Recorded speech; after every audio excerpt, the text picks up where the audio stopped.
Hello everyone, आज की इस वीडियो में हम आप सभी को बताने जा रहे हैं 9वीं कक्षा के मासिक परीक्षा अक्टूबर 2024 से पूछे जाने वाले हिंदी का ओरिजिनल क्वेश्चन पेपर का सॉल्यूशन। तो जल्दी से वीडियो को लाइक कर दीजिए। चैनल पर नए होंगे तो चैनल को सब्सक्राइब कर लीजिए ताकि ऐसे ही आप सभी को एग्जाम से पहले एग्जाम का ओरिजिनल क्वेश्चन पेपर का वीडियो देखने को मिल सके। तो चलिए फ्रेंड्स, बिना समय गवाए पहला क्वेश्चन का आंसर देख लेते हैं।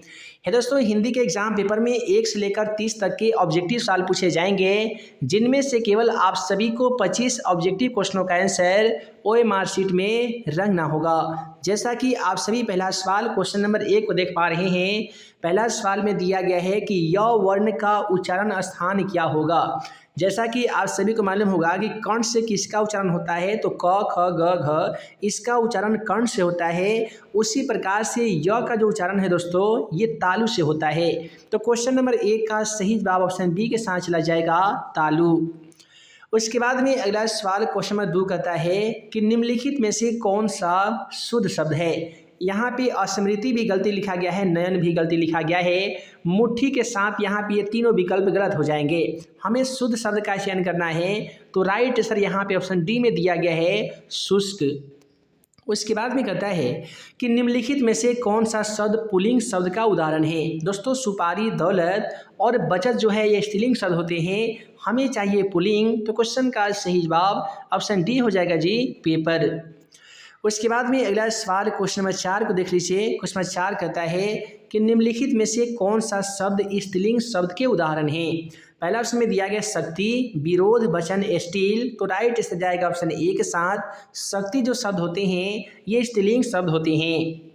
उसके बाद में अगला क्वेश्चन कहता है कि निम्नलिखित में से कौन सा विषमयादि बोधक चिन्ह है। यहाँ पे एक्सक्लामेटरी यहाँ पे सिंबल बताना होगा। तो यहाँ पे देखिए दोस्तों, जब हम उल्टे छोटे आई को इस प्रकार से लिख देते हैं तो ये हमारे विषमयादि बोधक चिन्ह हो जाते हैं। ये प्रश्नवाचक चिन्ह है, और यहाँ पे जो माइनस वाले जो चिन्ह होते हैं दोस्तों, इसे हम लोग योजक चिन्ह कहते हैं। तो यहाँ पे क्वेश्चन का सही जवाब ऑप्शन सी में दिया गया है। उल्टे छोटे आई को लिख देंगे, आई यानी एक रेखा खींचने के नीचे एक बिंदु दे देते हैं, तो वो विषमयादि बोधक का चिन्ह हो जाता है। उसके बाद में कहता है कि अष्टावक्र और उसकी माँ सारी गर्मी बिना ओढ़े बिना बिछाए कहाँ सोया करते थे। तो ये कुल्फी वाले के यहाँ सोया करते थे। तो राइट आंसर ऑप्शन सी हो जाएगा। उसके बाद में कहता है कि रवि की सवारी निकलने के पश्चात किसकी सारी फौज मैदान में छूट गए थे। यहीं पे आइए पूरे क्वेश्चन को देखते हैं कि रवि की सवारी निकलने के पश्चात यानी उसके बाद किसकी सारी फौज मैदान छोड़कर भाग गई थी। तो यहाँ पे क्वेश्चन 7 का सही जवाब ऑप्शन डी के साथ जाएगा, ये तारकों की फौज भाग गई थी। उसके बाद में कहता है केदारनाथ अग्रवाल हिंदी के किस धारा के कवि माने जाते हैं। तो ये दोस्तों छायावाद नहीं बल्कि प्रगतिवाद धारा के कवि माने जाते हैं। तो क्वेश्चन 8 का सही जवाब यहाँ पे ऑप्शन सी होगा, प्रगतिवादी धारा। उसके बाद में अगला सवाल कहता है कि पाठ्य पुस्तक में प्रस्तुत पाठ लियो टॉल्स्टॉय के घर में लेखक राजकुमार किस प्रसिद्ध पुस्तक को संकलित करते हैं। तो राइट आंसर हो जाएगा ऑप्शन ए, यहाँ पे यूरोप में स्केच। उसके बाद में कहता है निम्नलिखित में से कौन सा पटना चित्र शैली के प्रमुख चित्रकारों में से एक है। दोस्तों, आप सभी को बता दें कि पटना जो चित्र शैली है ये प्राचीन शैलियों में से एक शैली है, जिसमें प्रमुख चित्रकार जो हैं वो राजा रवि वर्मा को माना जाता है। तो राइट आंसर यहाँ पे ऑप्शन ए हो जाएगा।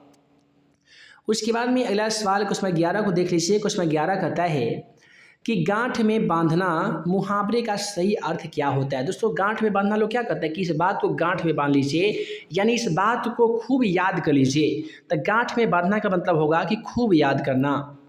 उसके बाद में नेक्स्ट क्वेश्चन कहता है कि आप बैल मुझे मार लोकोक्ति का क्या अर्थ होता है। देखिए, आप बैल मुझे मार का मतलब क्या हुआ कि जानबूझकर विपत्ति मोल लेना, अर्थात जानबूझकर संकट मोल लेना का अर्थ ही होता है आप बैल मुझे मार। तो यहाँ पे क्वेश्चन 12 का सही जवाब ऑप्शन डी के साथ चला जाएगा, जानबूझकर विपत्ति मोल लेना।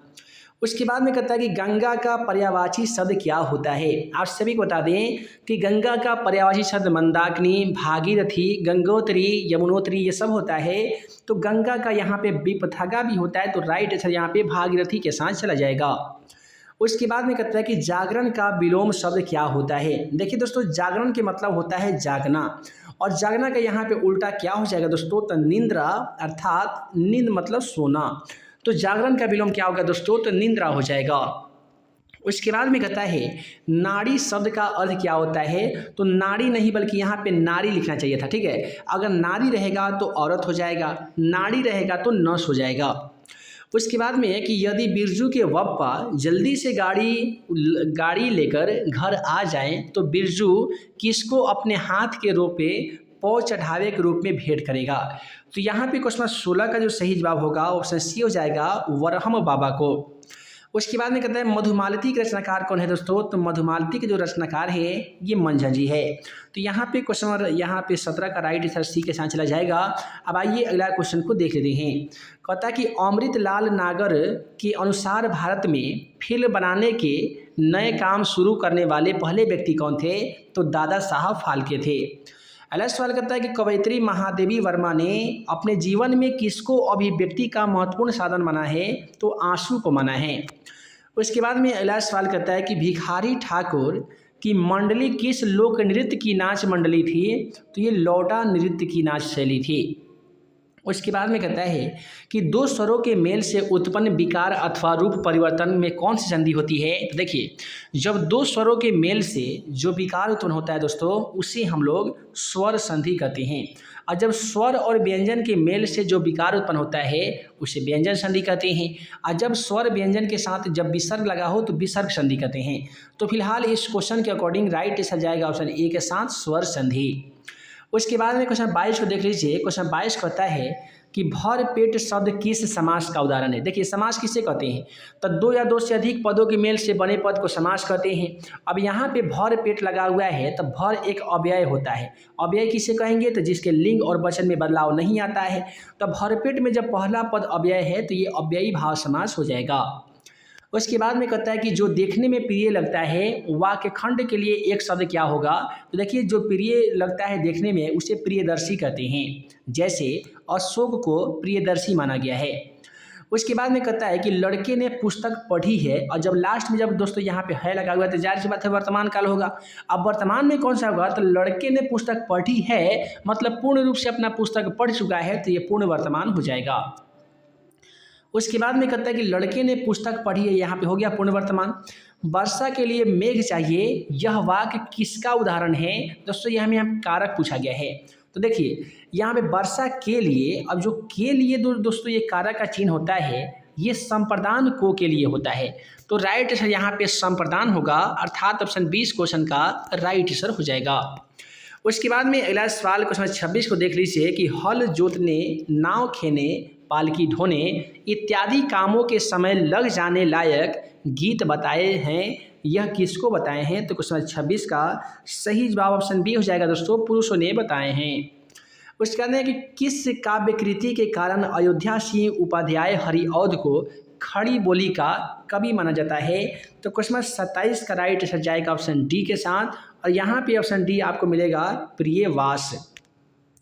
उसके बाद में कहता है कि तिलक दहेज की क्रूरता की शिकार भगजोगनी वृद्ध पति के देहांत के बाद किसके पास चली जाती है, तो यहाँ पे क्वेश्चन 28 का सही जवाब ऑप्शन सी होगा दोस्तों, अपने सौतेले बेटे की। उसके बाद में कहता है कि कवि रैदास की नज़र में ईश्वर की पूजा अर्चना के लिए चढ़ाए जाने वाले फल फूल जल किस तरह के हैं, तो यहाँ पे क्वेश्चन 29 के राइट जवाब ऑप्शन बी हो जाएंगे दोस्तों, जूठे और गंदले हैं।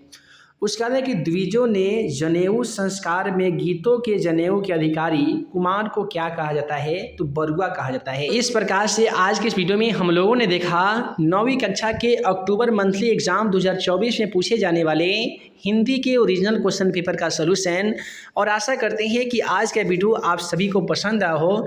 दोस्तों वीडियो पसंद आया हो तो वीडियो को लाइक कीजिएगा, अपने दोस्तों में शेयर कीजिएगा, चैनल पर नए होंगे तो चैनल को जरूर सब्सक्राइब कीजिएगा, ताकि ऐसे ही आने वाली हर 9वीं और 10वीं कक्षा के तमाम सब्जेक्ट का क्वेश्चन पेपर एग्जाम से पहले आप सभी को देखने को मिल सके।